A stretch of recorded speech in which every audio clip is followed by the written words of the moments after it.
बढ़ाते हुए हर बार हमारी ये कोशिश रहती है, जमात इस्लामी हिंद नांदेड़ के अलावा तमाम जो अपने मुल्क भारत में जो ख़वातीन काम करती हैं जमात इस्लामी के ऐसे मौक़ों से फ़ायदा उठाकर हमारे समाज में जो बुराइयां फैली हुई हैं या हमारे समाज में जो गलत प्रथाएं हैं उन्हें उनके ताल्लुक़ से बेदारी लाई जाए।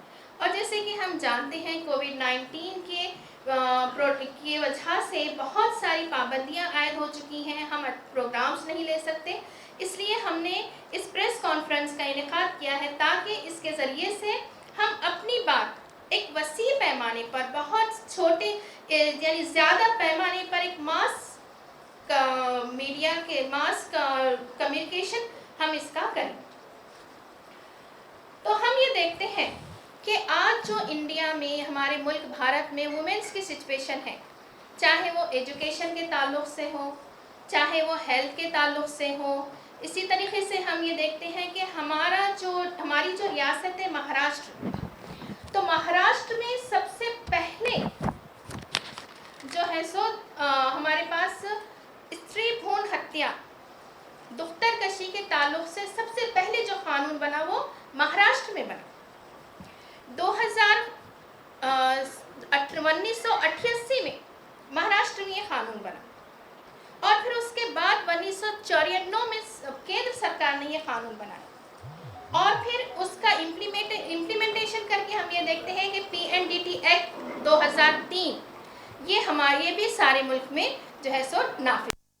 बावजूद हम ये देख रहे हैं कि मुल्क, हमारे रियासत महाराष्ट्र में 1991 की सेंसस में 1000 के मुकाबले में 946 लड़कियां थीं। फिर 2001 में 1000 के मुकाबले में 913 लड़कियां हैं और 2011 में 1000 के मुकाबले में 883 लड़कियों का जो है वो रेशो है। यानी कि इस कायदे के बावजूद भी जो रेशो है पहले 23 से कम हुआ, फिर 30 से कम हुआ। यानी कायदा तो है लेकिन उसका इम्प्लीमेंटेशन होने में कहीं ना कहीं हम कम पड़ रहे हैं।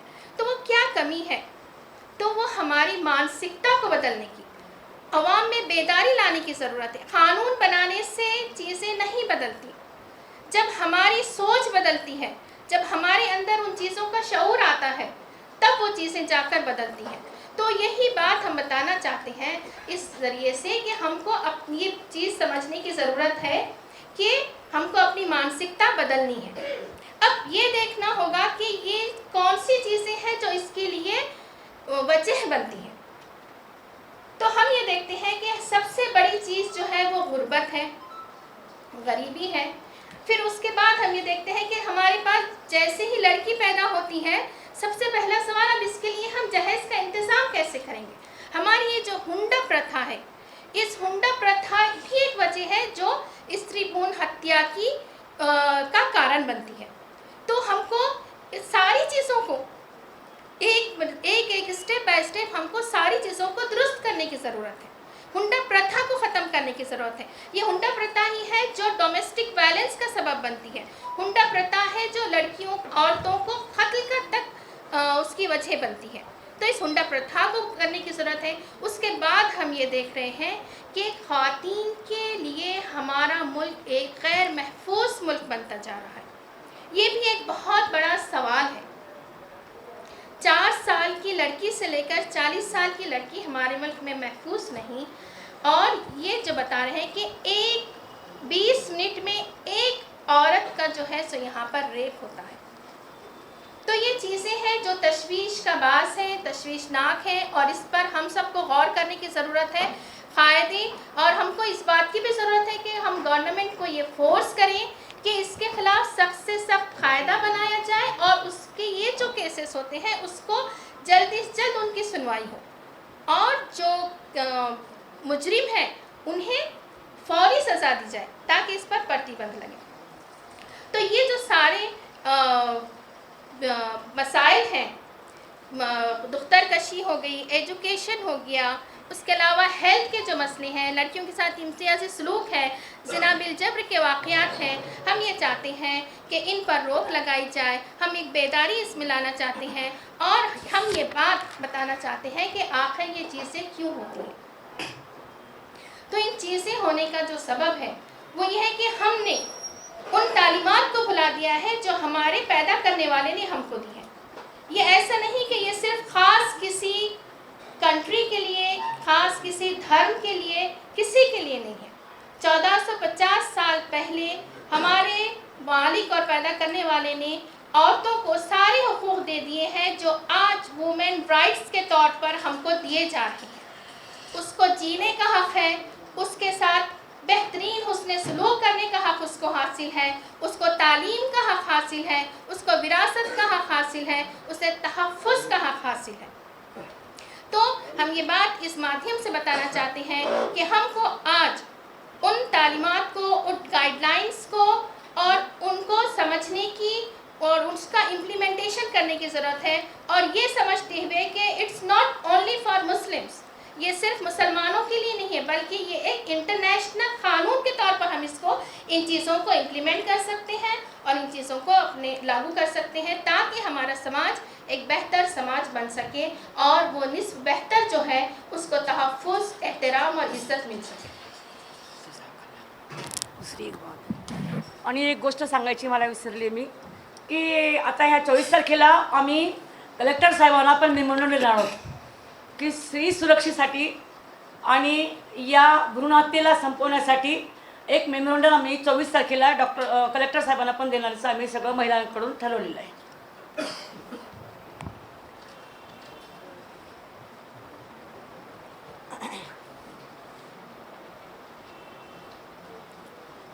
पानी की बोतल लाती है आज मैं क्या वहाँ के पर्स में पानी की बोतल साइड में भी नहीं रखा, देखो तो खरीद के लेना है पानी को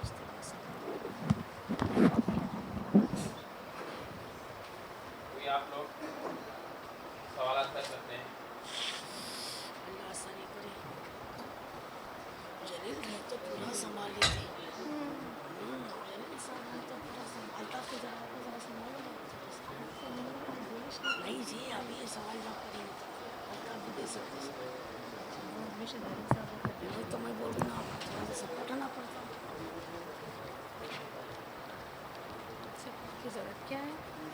कुछ नहीं, बस होगा। चलो बोले खाने भूख लगी उनको, चलो अच्छा से नहीं पानी दिए तो अच्छा होगा, कोई तो भी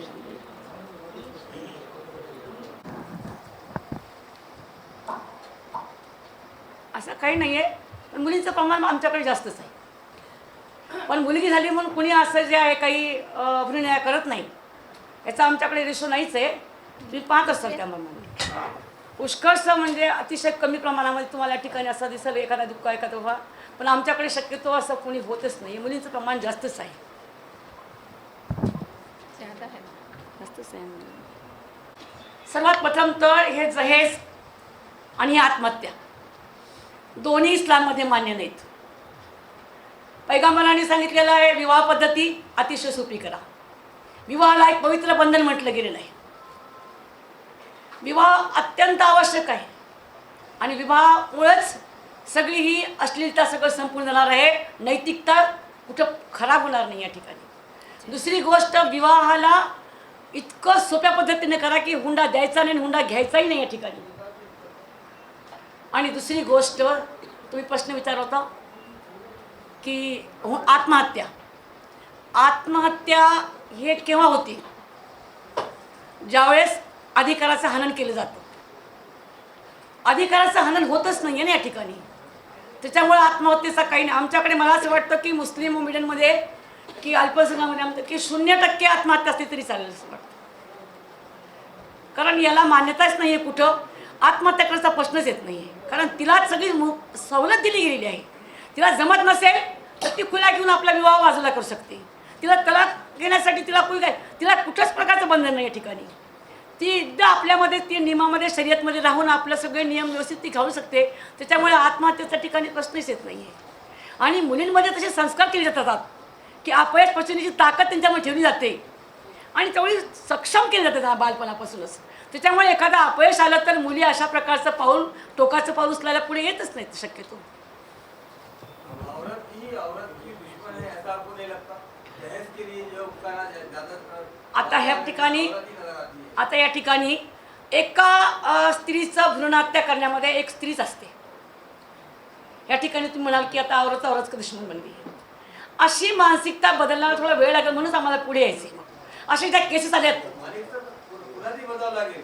दोघांची लोकांची मानसिकता या ठिकाणी बदलावी लागेल की मी काय म्हणतो त्याच्यामध्ये स्त्रीचा हात नाही का? आहे. स्त्रीचा हात आहे ना. स्त्रीला पण थोडा बहुत स्त्रीला पण या ठिकाणी पुढाकार घ्यावा लागेल त्यासाठी.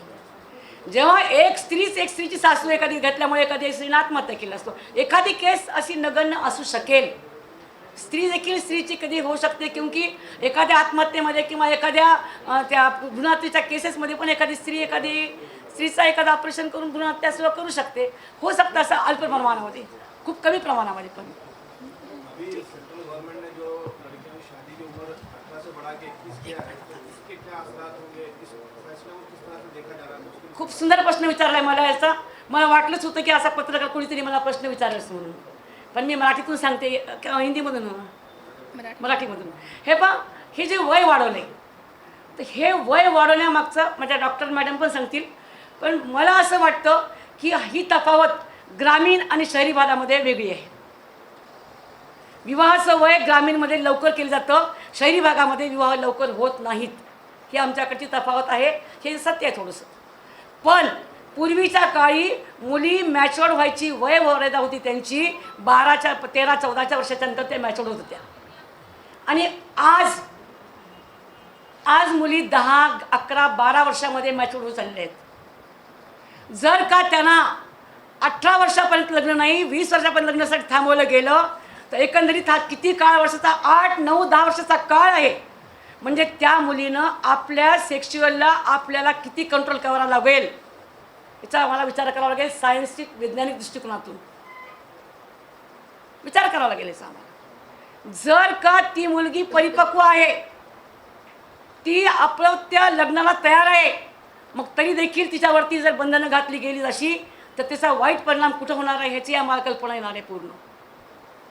आणि ही वैज्ञानिक दृष्टिकोनातून नाही आहे. ही एवढा मोठा गॅप तिच्या मॅच्युअर्डनेसीमध्ये करून ठेवल्यानंतर तिचं पाऊल कुठंतरी अगर फिसकलं तर त्याची जबाबदारी कोण घेणार आहे? यावेळेस जर का तिनं आपलं पाऊल कुठंतरी वाकडत टाकलं तर त्याची जबाबदारी कोण घेईल? म्हणून आम्हाला असं वाटतं की ते वयोमर्यादा तिची योग्य वाटत नाही. जे होतं तेच अगोदरचं बरं होतं. आपण डॉक्टर आहेत मॅडम, एखाद्या मुलीला डॉक्टर जर व्हायचं असेल तर तिला 24 वर्षे कंप्लीट करायला ग्रॅज्युएशन मेडिकल. मग शिक्षण घेऊ शकते सर ती. नाही, आपण जे लग्नासाठी विरोध करत आहे, हो ना, पहिलं तर एजुकेशन ले सकती है. शिक्षण घ्यायला कुठे त्याचा प्रत्यय नाही ना. शादी करनी हो सकता है. सगळ्याच वर्षात लग्न डॉक्टर बनतात थोडीच. लेकिन ये जो कंपलसरी किया जा रहा है ना, जब एज आप 18 से बढ़ाकर 21 कर रहे हैं, ये जो कंपलसरी किया जा रहा है फॉर एवरी गर्ल, इट्स, तो ये कहीं ना कहीं ये थोड़ा सा गौर करने की बात है. अब जो लड़कियां हैं वो एजुकेशन ले रही हैं, पढ़ रही हैं, पढ़ सकते हैं. तो वो पढ़ सकती हैं. ये कानून को लाने की कोशिश की जा रही है, इसके बाद जमात इस्लामी हो सकता है क्या नहीं इंशाल्लाह करेंगे. जमात इस्लामी ने इस ताल्लुक से बहुत सारी यानी प्रेस कॉन्फ्रेंस वगैरह भी ली है, मीट हो चुकी हैं, और हमारा यही मौक़िफ़ है कि ये जो 18 साल की जो उम्र रखी हुई थी, ये बहुत सोच समझकर और एक यानी कि बिल्कुल ये मुनासिब जो हम इसको कह सकते हैं. अब अगर इसको बढ़ाना बोले तो इससे बहुत सारे मसाइल पैदा होंगे. तो जमात इस्लामी ने इसके लिए भी स्टैंड लिया है, और वो ये चाह रही है कि इस ताल्लुक से डबल से गौर किया जाए इसको बदलने के लिए.